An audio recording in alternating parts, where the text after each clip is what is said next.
लखनऊ में सपा अध्यक्ष अखिलेश यादव ने एक पोस्ट जारी किया है जिसमें उन्होंने सरकार पर निशाना साधते हुए कहा कि नौकरी देना बीजेपी के एजेंडे में ही नहीं है।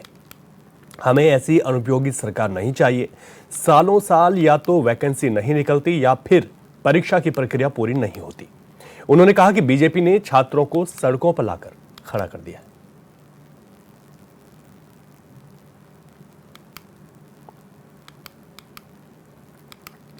तो सपा अध्यक्ष अखिलेश यादव ने पोस्ट किया। उन्होंने कहा कि बीजेपी सरकार का एक एजेंडा है कि यहां पर नौकरी ही नहीं देनी है। बीजेपी के एजेंडे में नौकरी है ही नहीं। ऐसी अनुपयोगी सरकार नहीं चाहिए।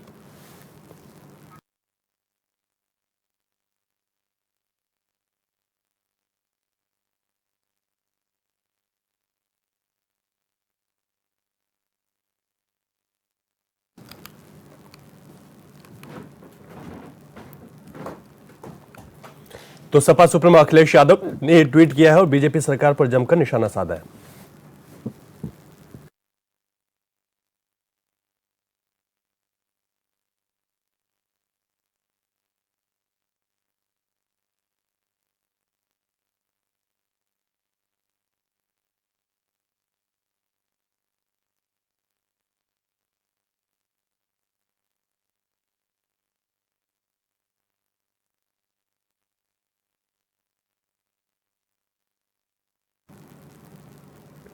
तो कोई भी परीक्षा पूरी नहीं होती है, यह आरोप लगाया है सपा सुप्रीमो अखिलेश यादव ने। पोस्टर जारी किया। उन्होंने लिखा सोशल मीडिया पर कि बीजेपी सरकार में नौकरी न देने का एजेंडा है। उनके एजेंडे में नौकरी है ही नहीं, इस तरीके का उन्होंने आरोप लगाया। उन्होंने कहा कि या तो वैकेंसी ही नहीं निकलती हैं।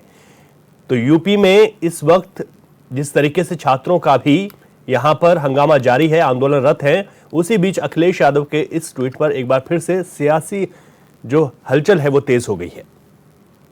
अखिलेश यादव ने कहा कि बीजेपी के शासन में छात्र सड़कों पर हैं।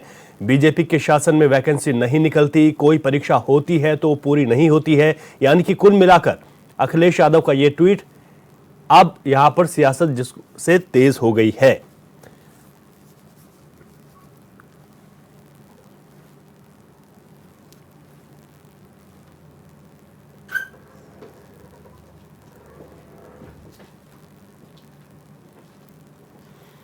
चलिए इसी पर विस्तार से समझते हैं। हमारे साथ उत्तर प्रदेश के ब्यूरो चीफ प्रदीप आनंद श्रीवास्तव फोन लाइन पर जुड़ गए हैं। प्रदीप जी, जिस तरीके से अखिलेश यादव का ये पोस्टर वार सामने निकल कर आया, उन्होंने निशाना भी साधा है, किस तरीके से इसे देखा जा सकता है जो कि ये वार हो रहा है, क्योंकि हम उपचुनाव भी नजदीक है? बिल्कुल रवि जी, अखिलेश यादव इस समय विपक्ष में है और बाई इलेक्शन अभी उत्तर प्रदेश में उसकी घोषणा हो चुकी है। अब कुछ दिनों बाद मतदान का समय आ जाएगा। ऐसी स्थिति में दोनों पार्टियों की तरफ से आरोप प्रत्यारोप का जो ये क्रम है वो जारी है और इसी क्रम में निरंतर हमने कल भी देखा और आज भी हमने देखा कि अखिलेश यादव ने प्रयागराज वाले मुद्दे पर उत्तर प्रदेश सरकार को घेरना चाहा है। लेकिन जो प्राथमिक जांच है, जो कल भगदड़ मची या फिर जो पुलिस ने जमीन पे लाठियां पटकी, उसका एक अभिप्राय ये था कि अगर आप स्टूडेंट लॉबी से हैं या फिर पॉलिटिकल स्टूडेंट लॉबी से हैं, चाहे आपकी लॉबी जो भी हो, अगर आपका प्रोटेस्ट करने का तरीका गलत होगा तो निश्चित रूप से कानून व्यवस्था को संभालने के लिए पुलिस को सामने आना पड़ेगा, क्योंकि कानून व्यवस्था बिगड़े इसकी इजाजत किसी भी सरकार में किसी भी व्यक्ति को नहीं है। ऐसी स्थिति में कल हमने देखा जिस तरह से एक बड़ा हुजूम जो है सड़कों पर उमड़ पड़ा था, उसमें तमाम ऐसे छात्र थे जिनकी आइडेंटिटी जब चेक की गई, जो वहाँ के पुलिस कमिश्नर हैं, उनके बयान के बाद ये बातें सामने आई हैं कि जो आईडी चेक की गई उसमें तमाम ऐसे छात्र थे जो समाजवादी युवजन सभा और छात्र सभा से जुड़े हुए थे। तो निश्चित रूप से जब केवल स्टूडेंट की अगर बात होगी, अगर हम केवल उत्तर प्रदेश में स्टूडेंट की, विद्यार्थियों की बात करेंगे या उत्तर प्रदेश में किसानों की बात करेंगे, तो जो विद्यार्थी है वो विद्यार्थी अपने अध्ययन में अपना समय लगाएगा, वो राजनीति नहीं करेगा, बिल्कुल, और ना ही कानून व्यवस्था बिगाड़ने की बात करेगा। लेकिन जब हुजूम के संख्या में आप जाएंगे, मॉब बन के जाएंगे और किसी बनी बनाई व्यवस्था को ध्वस्त करने की कोशिश करेंगे, तो जाहिर सी बात है कि वहां पर जो क्रिया है आपकी उसके एवज में प्रतिक्रिया होगी। और यही कारण था कि कल पुलिस ने जो है जमीन पे लाठियां पटकी और वहां पे विद्यार्थियों को भगाया और उन्होंने समझाया भी कि आप लोग एक एक करके आइए, आपकी सारी बातें सुनी जाएंगी। लेकिन चूंकि अब इस मामले को राजनीतिक रंग मिल रहा है, हाँ। जो विपक्ष है, चूंकि हमारा उत्तर प्रदेश ऐसा एक प्रदेश है जहां पर सही चीजों में भी विपक्ष को गलती नजर आती है और उसको वो थोड़ी सी हवा देते हैं। और जाहिर सी बात है कि जब किसी बड़े दल का एक बड़ा नेता जी। उन मॉब के पक्ष में खड़ा होकर बोलना शुरू करता है, तो जो मॉब में लोग होते हैं उनके सुर भी बदल जाते हैं जी। तो ये जो कल से लेके आज का प्रकरण है, इसमें पूरी तरह से पार्टीवाद और राजनीति, ये सारी चीजें झलक रही हैं। फिलहाल अभी पुलिस जो है बैकफुट पे है, जो छात्र हैं उनको मनाने की कोशिश की जा रही है। अब इसमें देखना ये है कि जो उत्तर प्रदेश का खुफिया तंत्र है वो कितना कारगर सिद्ध होता है, क्योंकि अगर इस तरह के कोई आंदोलन होते हैं, बड़ा प्रोटेस्ट होता है, चाहे वो किसानों से जुड़ा हो, विद्यार्थियों से जुड़ा हो या किसी बड़े संगठन का, उसमें जो लोकल यूनिट होती है खुफिया विभाग की, उसका एक बहुत बड़ा योगदान माना जाता है। और इस तरह की घटनाएं ना हो, इस पर जो LIU होती है, लोकल यूनिट होती है इन्वेस्टिगेशन की, उसको लगाया जाता है। तो कहीं ना कहीं से अभी जांच चल रही है। हो सकता है इस पूरी भीड़ में कोई एक व्यक्ति ऐसा हो जो आतताई हो, हाँ। जो पुलिस के हाथों ना आ पा रहा हो, जो उत्तर प्रदेश का माहौल बिगाड़ने की कोशिश कर रहा हो। तो तमाम मुद्दों को लेके इस पर जो है जांच चल रही है और जो छात्र आंदोलनरत हैं उनको मनाने का प्रयास किया जा रहा है। हालांकि उत्तर प्रदेश के मुख्यमंत्री योगी आदित्यनाथ के संज्ञान में यह मामला है। उन्होंने गृह और अपने प्रमुख सचिव को ये निर्देशित किया है कि इस मामले में इन्वॉल्व होकर और इस मामले का निस्तारण करें। हाँ। अब ये अभी तक तो जो है शांतिपूर्ण तरीके से प्रदर्शन चल रहा है। अभी आज कोई हिंसा नहीं हुई है, लेकिन देखने वाली बात ये होगी कि जब जांच सामने आती है तो इस जांच में दोषी कौन होता है और उसी आधार पर फिर आगे की कार्रवाई की जाएगी। फिलहाल उत्तर प्रदेश में राजनीति इस बात को लेकर तेज हो गई है। कांग्रेस पार्टी, समाजवादी पार्टी और बसपा ने तीनों ने एक साथ वर्तमान में सत्ताधारी दल को घेरने की कोशिश की है। बिल्कुल, विस्तार से जानकारी दी आपने प्रदीप जी, और नजर बनाए रखेगा कि जो बड़े अधिकारी इन्वॉल्व हुए हैं उसके बाद किस तरीके की जांच होती है। बहुत शुक्रिया आपका जानकारी के लिए। चलिए आगे बढ़ते हैं। महाराजगंज में लोक निर्माण विभाग की ओर से सिंदुरिया से सिसवा मार्ग का निर्माण कराया जा रहा है, जिसमें मानकों की धज्जियां उड़ाई जा रही हैं, जिसकी शिकायत सदर विधायक जयमंगल कन्नौजिया ने लोक निर्माण विभाग के प्रमुख सचिव से मुलाकात के बाद जिलाधिकारी से भी शिकायत की है। विधायक ने इस मामले में दोषियों के खिलाफ कार्रवाई की मांग की है। उन्होंने कहा कि अगर कार्रवाई नहीं हुई तो सीएम से भी मुलाकात करेंगे। सड़क निर्माण में धांधली का आरोप है और मानकों की धज्जियां उड़ाई जा रही हैं, ऐसे गंभीर आरोप लगाए जा रहे हैं।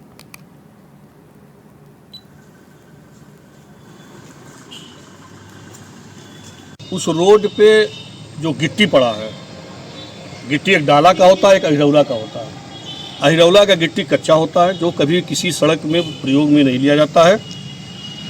ठेकेदार द्वारा पिरौड़ी के एक्सियन, एई, जेई सारे कर्मचारी मिलकर के टोटल अहिरौला का गिट्टी डाले हैं, जो बहुत बड़ा भ्रष्टाचार हुआ है। इसकी सूचना मैं प्रमुख सचिव पिरौड़ी आदरणीय चौहान जी को दिया हूँ। अभी जिलाधिकारी महोदय को देकर आ रहा हूँ। इसकी टीम गठित करके जांच कराई जाए और दोषियों के खिलाफ कार्रवाई की जाए।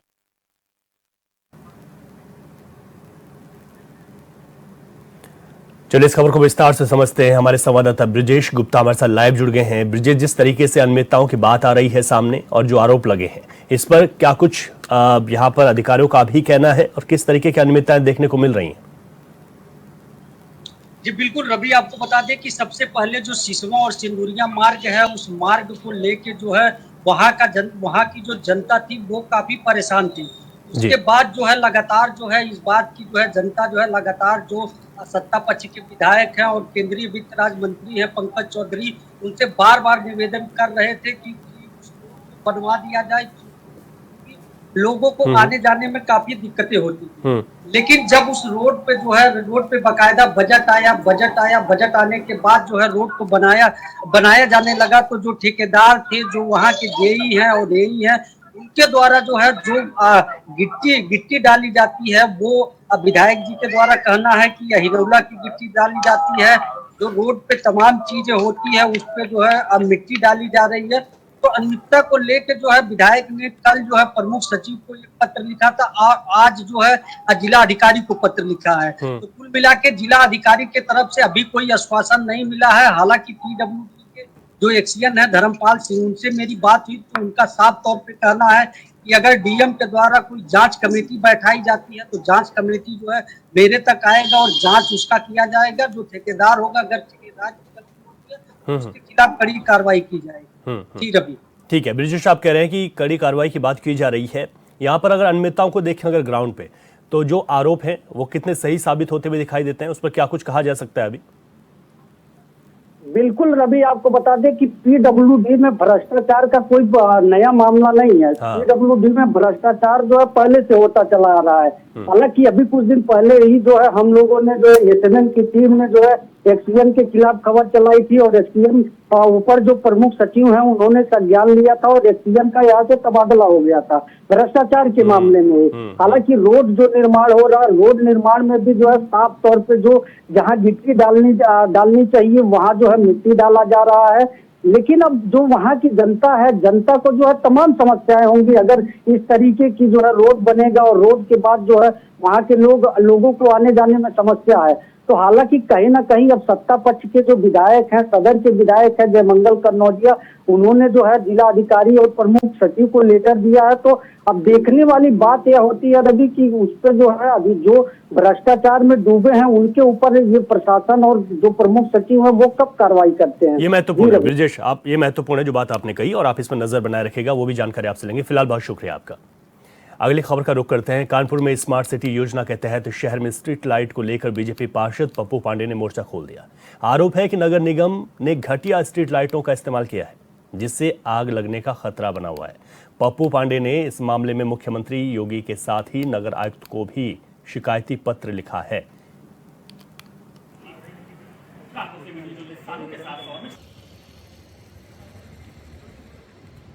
बात तो है कि लो पावर की है, हाई पावर की जो हम लोगों को लाइट देनी चाहिए इन्होंने नहीं दिया। जिसे एक कहावत है कि आप सोने का रेट ले रहे हैं और चांदी दे रहे हैं, ये स्थिति है। इसमें हमने नगर आयुक्त जी को एक पत्र भी दिया है, माननीय महापौर जी नहीं मिली उनको भी देने जा रहा हूं, और एक पत्र माननीय मुख्यमंत्री जी के लिए भी लिखा है कि हमारी सरकार को बदनाम करने के लिए ये जो षड्यंत्र मार्ग प्रकाश में चल रहा है कि जो लाइटें, पार्षद जो नए आए हैं उनको जानकारी नहीं है क्योंकि पार्षद परेशान था लाइट के लिए, और इसके लिए मैं प्रशंसा करता हूं नगर आयुक्त जी की कि नगर आयुक्त जी ने हम लोगों की मांग पर लाइट देने का काम किया। देखिए, नगर निगम कानपुर का यह मिशन है कि शहर में उत्तम क्वालिटी की स्ट्रीट लाइटिंग व्यवस्था हो। उसी को लेकर स्ट्रीट लाइटिंग के लिए टेंडर किए गए थे। अगर शिकायत आई है कि क्वालिटी में कहीं कॉम्प्रोमाइज हुआ है तो मैं उसकी जांच कराऊंगा। मेरी नॉलेज में ऐसा नहीं है, लेकिन अगर फिर भी ऐसी शिकायत आई है तो मैं इसकी जांच कराऊंगा और जो भी इससे जिम्मेदार होगा उसको करूंगा।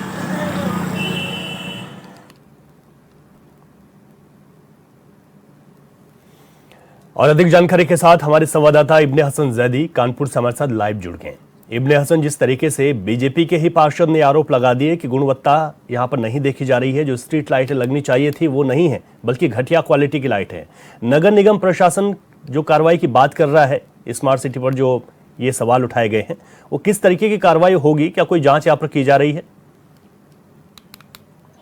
देखिए अभी शायद ये हमारे दर्शक अभी ना भूले हो, अभी कुछ समय पहले ही हमने एक पनकी पुल की जो है खबर चलाई थी। तो उस पुल का जो निर्माण कराया था वो बीजेपी के विधायक सुनील मैथानी ने कराया था और उसको उन्हीं ने ही निर्माण कार्य कराया, उन्हीं ने ही पास कराया, लेकिन उसमें भ्रष्टाचार साफ नजर आया जिस पर उन्हीं ने खुद ही सवाल उठाए थे और उन्हीं ने इसकी शिकायत भी करी थी और कड़ी कार्रवाई की मांग करी थी। उसी तरीके से अगर हम आज बात करते हैं तो आज भी भारतीय जनता पार्टी के ही पार्षद ने नगर निगम में स्ट्रीट लाइटें जो लगाई जा रही है उसको लेके भ्रष्टाचार का मुद्दा उठाया है। उनका कहना है कि सोने के दाम लिए जा रहे हैं और चांदी लगाई जा रही है। तो बीजेपी के पार्षद ने भी जिस तरीके से सवाल उठाए तो जाहिर सी बात है कि अगर भारतीय जनता पार्टी का खुद की पार्टी का ही अगर पार्षद जो है इस तरीके के आवाज उठा रहा है और कह रहा है तो इसका मतलब something black in the bottom, यानी कि दाल में कहीं ना कहीं कुछ ना कुछ तो काला जरूर है। तो इस तरीके के जितने भी ऐसे आरोप लग रहे हैं, चाहे इससे पहले पुल का रहा हो, चाहे अब स्ट्रीट लाइटों पे रहा हो, तो अब इसमें सबसे बड़ी बात यही है कि कार्रवाइयों की बात तो होती है लेकिन कार्रवाइयां नजर नहीं आती है, क्योंकि जीरो टॉलरेंस की सरकार है। भ्रष्टाचार बिल्कुल बर्दाश्त नहीं किया जाता है और उसके बाद भ्रष्टाचार के आरोप लगे और वो भी अपनी ही सरकार में अपने ही लोग लगाए तो जाहिर सी बात है इस पर सवालिया निशान उठेंगे और उतना लाजमी भी है। मगर देखना यह है कि सवाल तो उठते हैं, आखिर इस पर कार्रवाइयां होती हैं कि नहीं होती है, ये जरूर देखना पड़ेगा। हाँ, बिल्कुल ठीक है आपने, ये बड़ा महत्वपूर्ण है। आपने जिक्र किया कि इससे पहले भी हमने एक खबर दिखाई थी जिसमें भी ऐसे ही अनियमितता और भ्रष्टाचार के मामले की बात सामने आई थी। आपने खुलकर भी उस बात को रखा था तस्वीरों के साथ कि इस तरीके के आरोप लगाए जा रहे हैं। क्या उस पर भी कोई कार्रवाई हुई है? क्योंकि जब ऐसे आरोप लगते हैं, कोई कार्रवाई हो तो एक नजीर बनते, पुनरावृत्ति नहीं होती है फिर इस तरीके के कामों की, तो अधिकारियों को गंभीर होना पड़ेगा। बिल्कुल रवि, देखिए मैंने आपको बताया कि ये खबर हम लोगों ने चलाई थी और इस पे विधायक ने खुद ही सवाल उठाए थे, खुद ही इस पुल का निर्माण करवाया, खुद ही पास करवाया और फिर खुद ही उन्हीं ने जो है इस पे आरोप लगाए, आरोप भ्रष्टाचार के लगाए। उन्हीं ने यहाँ तक कहा कि इसमें जो भी दोषी होगा किसी को भी बख्शा नहीं जाएगा। यहाँ तक कि मुख्यमंत्री जी से उनसे भी शिकायत करी गई थी, लेकिन उस पर कार्रवाई क्या हुई अभी ये कुछ पता नहीं चला। उसी तरीके से आज ये बीजेपी के पार्षद ने फिर से ये नगर निगम पर आरोप लगाए हैं, जिस पर नगर आयुक्त का भी साफ तौर से कहना है कि इसमें जो भी दोषी होंगे उनके खिलाफ कार्रवाई की जाएगी। लेकिन कार्रवाई मैंने पहले ही कहा कि आखिर क्या होती है और कब होती है इसका अभी तक पता नहीं चल पाता है। अगर इसका कुछ कार्रवाइयाँ होती है जो सामने निकल के आती है और अगर कार्रवाई वाकई में करी जाए जो संबंधित ठेकेदार हो उनके खिलाफ या इसके जो भी जिम्मेदार हो उनके खिलाफ, तो शायद जीरो टॉलरेंस की सरकार में ये एक नजीर बनेगी। जी रवि, बिल्कुल ठीक कहा आपने कि ये नजीर बनेगी और आप इस पर नजर बनाए रखिएगा। बहुत शुक्रिया इब्ने हसन। ब्रेक के बाद एक बार फिर आपका स्वागत है। अलीगढ़ रेलवे स्टेशन को बम से उड़ाने की धमकी के मामले में एएमयू छात्रों का नाम सामने आया। एटीएस ने 2 संदिग्ध युवकों की फोटो जीआरपी को सौंपी है, जिसके बाद जीआरपी ने दोनों युवकों की फोटो की इंक्वायरी करवाई। वहीं प्रॉक्टर प्रोफेसर वसीम अली ने फोटो के आधार पर जांच शुरू करवा दी है।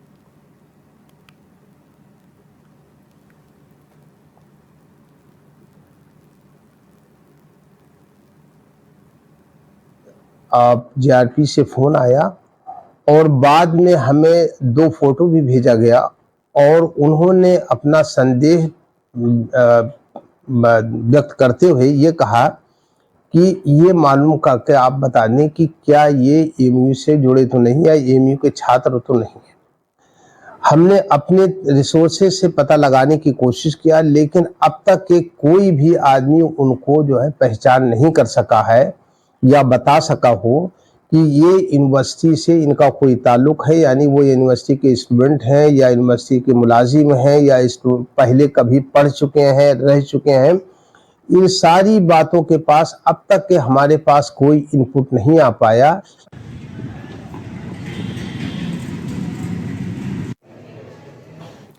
तो आपको बता दें कि प्रॉक्टर ने कहा है कि फोटो के आधार पर जांच की जा रही है। अभी तक एएमयू इंतजामिया दोनों ही वहां पर संतुष्ट नहीं कर पाए हैं। एएमयू के कश्मीरी छात्र बताए जा रहे हैं दोनों संदिग्ध जिन पर यह आरोप लगा है।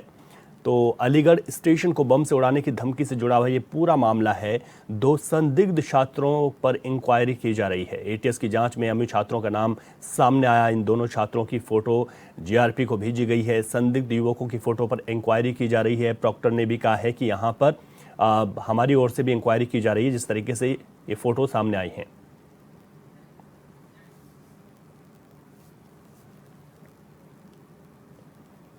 अधिक जानकारी के साथ हमारे संवाददाता मुकेश कुमार उपाध्याय हमारे साथ लाइव जुड़ गए हैं। मुकेश, जिस तरीके से बम से उड़ाने की धमकी और 2 संदिग्ध की फोटो सामने आना, जीआरपी को सौंप देना एटीएस के माध्यम से, किस तरीके से जांच आगे बढ़ रही है? जी, मैं आपको बिल्कुल बता दूं, ये पूरी जांच जीआरपी द्वारा एटीएस को दी। एटीएस को 2 फोटो मिले थे और वो दोनों फोटो जामिया के बताए जा रहे हैं। जी। उन फोटो को लेकर जो है एटीएस वाले जो है वहाँ मुस्लिम यूनिवर्सिटी पहुंचे तो वहाँ के जो प्रोफेसर है मोहम्मद वसीम, उन्होंने बताया कि अभी तक उन फोटो की कोई जांच नहीं कर पाए और साफ तरीका से उन फोटो को लेकर अनभिज्ञता जताई। तो मुकेश, एक जांच अब किस तरीके से आगे बढ़ेगी और यहाँ पर जो एएमयू प्रशासन है उनका क्या कुछ कहना है?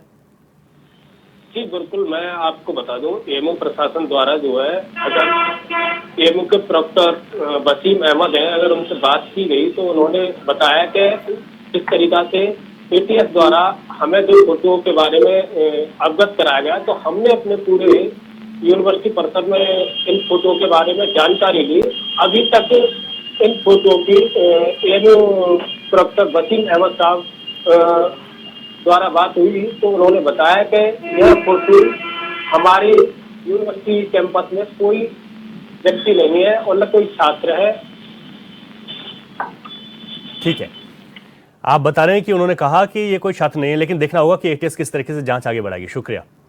आगे बढ़ते हैं। उत्तराखंड में आज इगास का पर्व मनाया जा रहा है। इगास पर्व मनाने की कई लोक कथाएं हैं। ऐसी मान्यता है कि जब भगवान राम 14 वर्ष बाद लंका विजय कर अयोध्या पहुंचे तो लोगों ने दिए जलाकर उनका स्वागत किया और उसे दीपावली के त्योहार के रूप में मनाया।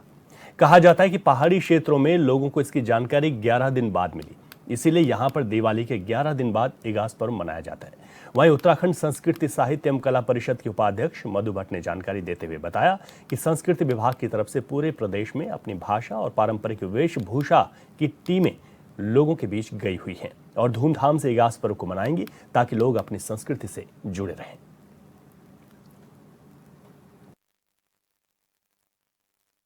हमारे जो प्रवासी उत्तराखंडी हैं वो अपने गांव की ओर लौटे हैं इस बार, और अपने गांव गुठियार जो अपने उसमें घर में ना इस बार जो है दिया जलाते हुए अपने इगास का जो हमारा जो ये लोक पर्व है उसको मना रहे हैं, बड़े धूमधाम के साथ, बड़े उत्साह के साथ मना रहे हैं। और इस बार हमारा भी संस्कृति विभाग की तरफ से पूरे उत्तराखंड में जो हमारी ये जो इगास जो विलुप्त होती हुई संस्कृति है उसको दोबारा से पुनर्जीवित करने के लिए जिस प्रकार से माननीय प्रधानमंत्री जी ने संदेश दिया है कि अपनी बोली भाषा, अपनी पहचान, अपनी संस्कृति, उसको अपनी भाषा को बोलते हुए जो हमारे इगास के जो त्योहार है उसको बड़े धूमधाम के साथ अपने घरों में मनाएं।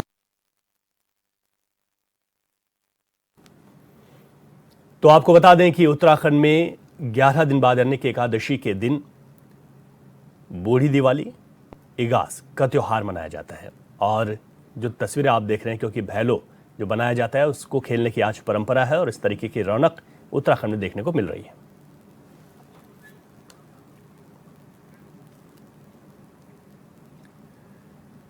इगास और बूढ़ी दिवाली की क्या रौनक है और अधिक समझते हैं। हमारे संवाददाता अरुण सन्नी हमारे साथ लाइव जुड़ गए हैं। अरुण, किस तरीके की रौनक आप देख रहे हैं आज उत्तराखंड में, और दूसरी तरफ संस्कृति साहित्य विभाग जो कह रहा है कि बहुत सारी टीमें हैं जो लोगों के बीच हैं, तो ये किस तरीके का आयोजन किए जा रहे हैं अपनी संस्कृति के संरक्षण के लिए?